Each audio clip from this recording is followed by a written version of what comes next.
ದಿವಂಗತ ಚಿರು ಪತ್ನಿ ಮೇಘನಾ ಮದುವೆ ವಿಚಾರ ಪ್ರಸ್ತಾಪ ಆಗಿದೆ. ಆದರೆ ಈ ಬಾರಿ ಪ್ರಸ್ತಾಪ ಮಾಡಿದ್ದು ಬೇರೆ ಯಾರೂ ಅಲ್ಲ, ಅವರ ಸ್ವಂತ ತಂದೆನೇ. ಹಾಗಾದ್ರೆ ಮೇಘನಾ ರಾಜ್ ಎರಡನೇ ಮದುವೆ ಆಗ್ತಾರಾ? ಮಗಳ ಮದುವೆಯ ಬಗ್ಗೆ ಸುಂದರ್ ರಾಜ್ ಹೇಳಿದ್ದೇನು? ಮಗಳು ಅನ್ನುವಾಗ ತಂದೆಯೇ ಆದಂತಹ ಜವಾಬ್ದಾರಿಗಳಿರ್ತವೆ. ಈ ಬಾರಿ ಪ್ರಸ್ತಾಪ ಮಾಡಿದ್ದು ಜನ ಅಲ್ಲ, ನೆಟ್ಟಿಗರಲ್ಲ, ಟ್ರೋಲರ್ಗಳಲ್ಲ, ಮೀಮ್ಸ್ಗಳಲ್ಲ, ಬದಲಾಗಿ ಸ್ವಂತ ತಂದೆ ಮೇಘನಾ ರಾಜ್.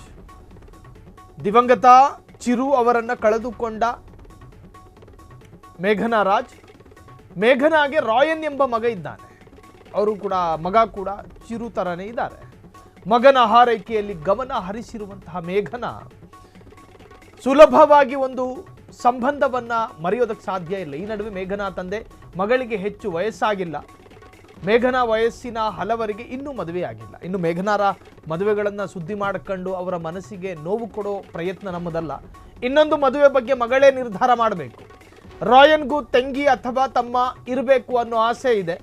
ಹಾಗಾಗಿ ಎರಡನೇ ಮದುವೆ ಮಾಡ್ಕೊಂಡ್ರೆ ತಪ್ಪಿಲ್ಲ. ಮುಂದೆ ನೋಡುವ, ಏನು ಬದಲಾಗುತ್ತೋ ಗೊತ್ತಿಲ್ಲ. ಇದು ತಂದೆಯಾಗಿ ತಂದೆಯ ಮನಸ್ಸಲ್ಲೂ ಕೂಡ ನಾನಾ ಕಲ್ಪನೆಗಳಿರ್ತವೆ. ಒಂದು ಹೆಣ್ಣು ಮಗಳು ಒಂಟಿಯಾಗಿ ಸುದೀರ್ಘವಾಗಿ ಈ ಕಾಲಘಟ್ಟದಲ್ಲಿ ಬದುಕೋದಕ್ಕಾಗಲ್ಲ. ಕಾರಣ ಸಮಾಜದ ಬಾಯಿಗೆ ಬೀಗ ಹಾಕೋದಕ್ಕೆ ಆ ತರಹದ್ದೊಂದು ಬೀಗನ ಯಾರೂ ಕೂಡ ಸೃಷ್ಟಿ ಮಾಡಿಲ್ಲ. ಕಾರಣ ಸಮಾಜ ಒಂದೊಂದು ಅರ್ಥದಲ್ಲಿ ಮಾತನಾಡುತ್ತೆ. ಹಾಗಂತ ಸಮಾಜದ ಮಾತುಗಳನ್ನೆಲ್ಲ ಕೇಳಿಸ್ಕೋಬೇಕು ಅಂತಲ್ಲ. ಮೇಘನಾ ರಾಜ್ ಸಾರ್ವಜನಿಕವಾಗಿ ನಟಿ, ಆಕೆ ಸೆಲೆಬ್ರಿಟಿ. ಹಾಗಾಗಿ ಆಕೆಯ ಮದುವೆ ವಿಚಾರ ಆಗಿರಲಿ ಅಥವಾ ಕುಟುಂಬದ ಒಂದಷ್ಟು ಆರೋಗ್ಯಕರ ವಿಚಾರ ಹೇಳುವ ಕರ್ತವ್ಯ ನಮ್ಮದು ಕೂಡ ಹೌದು. ಇದನ್ನು ಅಧಿಕ ಪ್ರಸಂಗ ಅಂತ ಹೇಳಿ ವ್ಯಾಖ್ಯಾನಿಸುವವರು ವ್ಯಾಖ್ಯಾನ ಮಾಡ್ಕೊಳ್ಳಿ. ಮೇಘನಾ ರಾಜ್ ತಂದೆ ಹೇಳ್ತಾರೆ, ನನ್ನ ಮಗಳಿಗೆ ಅಷ್ಟೇನು ವಯಸ್ಸಾಗಿಲ್ಲ, ಇನ್ನು ಆಕೆಗೆ ಮಗ ಇದ್ದಾನೆ ರಾಯನ್, ಚಿರು ಅವರ ಮಗ. ಆ ರಾಯನಿಗೆ ತೆಂಗಿಬೇಕು ಅನ್ನೋ ಆಸೆಗಳಿರ್ತವೆ. ಹಾಗಾಗಿ ನನ್ನ ಮಗಳ ಎರಡನೇ ಮದುವೆಯನ್ನು ಆಕೆಗೆ ಸ್ವಾತಂತ್ರ್ಯವಿದೆ, ಯೋಚನೆ ಮಾಡೋ ಸ್ವಾತಂತ್ರ್ಯ ಇದೆ, ಆಕೆಯ ಭವಿಷ್ಯವನ್ನು ರೂಪಿಸಿಕೊಳ್ಳುವ ಸ್ವಾತಂತ್ರ್ಯ ಇದೆ.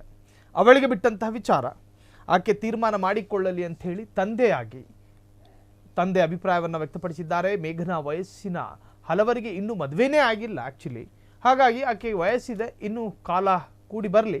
ರಾಯನ್ಗೂ ತಂಗಿ ಅಥವಾ ತಮ್ಮ ಇರಬೇಕು ಅನ್ನೋ ಆಸೆ ಇದೆ. ಮುಂದೆ ನೋಡುವ, ಏನು ಬದಲಾಗುತ್ತೋ ಗೊತ್ತಿಲ್ಲ ಅಂಥೇಳಿ ಮೇಘನಾ ರಾಜ್ ಅಂದರೆ ಚಿರು ಸರ್ಜಾ ಅವರ ಧರ್ಮಪತ್ನಿ, ಆಕೆಯ ಮದುವೆ ವಿಚಾರವಾಗಿ ತಂದೆ ಈಗ ಸ್ಫೋಟಕ ಹೇಳಿಕೆಯನ್ನು ಕೊಟ್ಟಿರುವಂತಹದ್ದು. ಕ್ಷಣ ಕ್ಷಣದ ಸುದ್ದಿಗಳಿಗಾಗಿ ಫ್ರೀಡಂ ಟಿವಿ ಸಬ್ಸ್ಕ್ರೈಬ್ ಮಾಡಿ, ಲೈಕ್ ಮಾಡಿ ಹಾಗೂ ಫಾಲೋ ಮಾಡಿ. ಹೊಸ ಸುದ್ದಿಗಳ ನೋಟಿಫಿಕೇಶನ್ಗಾಗಿ ಬೆಲ್ ಐಕಾನ್ ಮೇಲೆ ಕ್ಲಿಕ್ ಮಾಡಿ.